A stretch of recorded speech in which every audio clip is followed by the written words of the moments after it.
If you try to fight it, and some people try to fight pornography, I'm going to stop myself. I'm not going to do it. I'm not going to do it. And the more they fight it, the more they fall into it. Why? Because you're trying to kill something that can never be killed. With pornography, it's obviously one of the biggest hidden struggles that a lot of people suffer, both men and women today. Yes. George and I were reading before this interview that around 70 and 80% of men and about 30 to 50% of women watch it regularly. And some ages, some people get exposed to it as young as 11 years old. Yeah. So what would you say to a Christian who's trying to break free from this cycle? And how can they do that? Look, the issue with the technology of our time and age, it influences the subconscious mind. And that's where it is so dangerous at its best. Because the human being has only control over the rational conscious mind, not the subconscious. So when you are watching something, whatever that thing is, and since you're talking about pornography, if you're watching something as such, that image that you are watching, it actually it overrides the rational, and it goes straight into the subconscious mind. It's like like a hypnosis kind of a wave, hypnotic.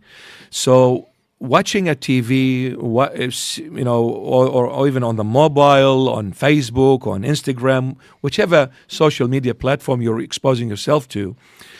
And this is where the book of Revelation alludes to in chapter 13 more so, where it talks about the beast that comes out of the sea, and then it talks about the false prophet that comes out of the land. Now, what did the false prophet that came out of the land do? He made an image of the first beast that came out of the sea, and he blew into that image and made it become alive, not in an animated way, but in a more realistic way. So Revelation 13, which was written by John the Beloved around 95-100 AD, he was speaking precisely about the 21st century more than any other centuries. Why? Because he's talking about TVs and all these social media platforms, the technology. And what is that image that he made of the beast, and he blew like a spirit into it and it became alive, is when you see people appearing on a screen. That is, when you see a person appearing on a screen, it's like a spirit. You don't see them three-dimensional. You see them flat. It's like a spirit, yes? Not three-dimensional. But that spirit is not a statue. That spirit is not animated. It's a real figure. So John the Beloved was saying Satan will use technology in the end of times to brainwash people. You see, TV, when it began in 1947 in America, it was black and white, and it was only 2 Christian channels. When the presenter, especially a female, would come out on that Christian channel, which was black and white, she would be covered more than Bishop Mari is. More than Bishop Mari is. Since 1947 to now, when a presenter comes out, they come out barely covered. This is the image which the false prophet made of the first beast that came out of the sea. And he forced the whole world to worship this image. So many millions upon billions of people watch things that they should not watch. The danger of this technology is one thing. It sends a hypnotic wave. A hypnotic wave, when you go to somebody and they use this hypnosis method, why do they put you to sleep but you're still awake? You're asleep but you're alert. When they talk to you, you talk to them. You're not asleep.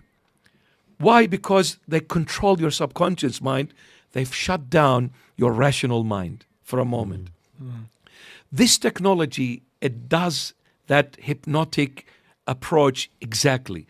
So those waves that come out of those screens, they go directly and surpass the rational straight to the subconscious mind.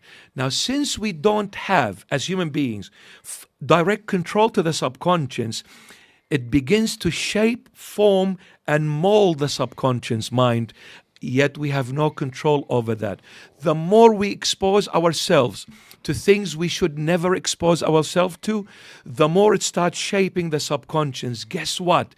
After a little while, the subconscious, eventually, it will have to pour itself into the rational. When it pours itself into the rational, you are controlled by what the subconscious reveals to the conscience. You can't stop it. So dangerous. So when it does that, the rational will do what the subconscious just gave it. So what you watched, you will implement literally. And that's why people go to the wrong places for the wrong reasons, because they watched it. Now they are practicing it physically, literally.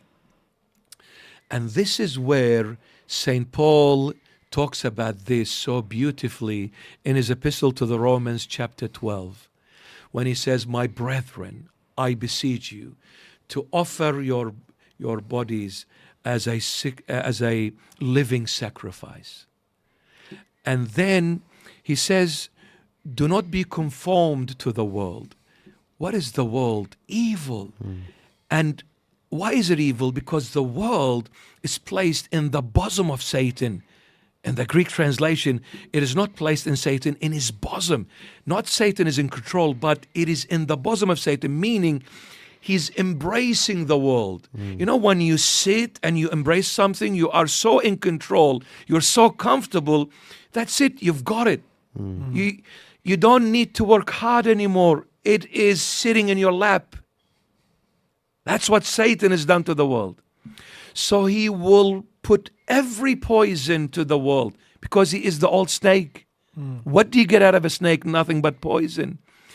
Technology is used in the 21st century by Satan to poison the subconscious mind of every human being.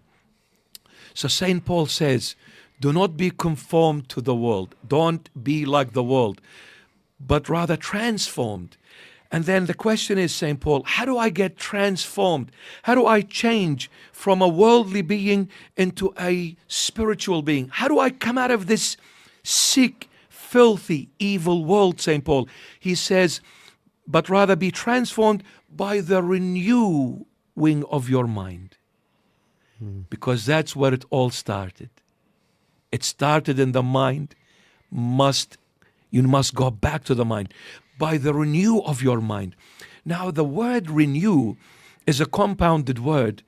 There is the re prefix to go back, and the word new here is not new in the sense of something brand new for the first time ever. No, new here literally means origin. He says, by the renewing of your mind, you are only being able to be transformed, rather conformed. So he says, go back to your origin. Renew, go back to your origin. What is my and your origin? God. In the beginning, God, Elohim, created the heavens and the earth. He says, when an idea gets into your subconscious, the only one who can get it out of there is God. You see, there are certain things in life you cannot kill. And if it is the top of the list, which you can't definitely kill in this life, is what we call an idea. Idea can never be killed. And that's where ideology comes from. The word idea turned into an ideology. So when you look at that idea, if you try to fight it, and some people try to fight pornography. I'm going to stop myself. I'm not going to do it. I'm not going to do it. And the more they fight it, the more they fall into it. Why? Because you're trying to kill something that can never be killed. You're wasting your energy, your breath, and you're getting weaker and weaker and weaker. And obviously, only one thing you're going to end up with, falling into that ditch deeper and deeper. So what do you need to do now? The only way to kill that idea is to replace it with another idea. To replace it with another idea. And the only clean, pure, sincere, honest, true idea is the Word of God, the Holy Bible. You want to give up on pornography? Don't fight it. Start reading the Holy Bible. That idea of God which is placed in that book called the Holy Book, the Holy Bible, that idea starts entering that subconscious, and it will start reshaping it and cleansing it. And like a washing machine now, it will get rid of all the dirt. And before you know it, the intellect now is safe and sound. Next time you look, you'll suffocate. Wow.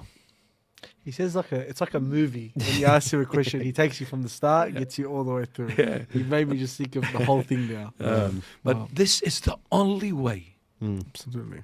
And it's with any other addiction, and I call it addiction, and it's with any other addiction, the Word of God is the only way to be set free from the bondage of Satan. It's the only way. You think any addiction can't be stopped? Or every addiction? Nothing stands in the Lord's way. Nothing. What do you have to say concerning this video? I hope you heard everything. I am impressed with this powerful video. That is why I decided to share it with anyone who care to watch. Make sure that you follow me on this channel by subscribing. Turn on the bell so that when next I publish video concerning men of God, anointed men of God, YouTube will get notified. I really appreciate your time for watching. Bye for now.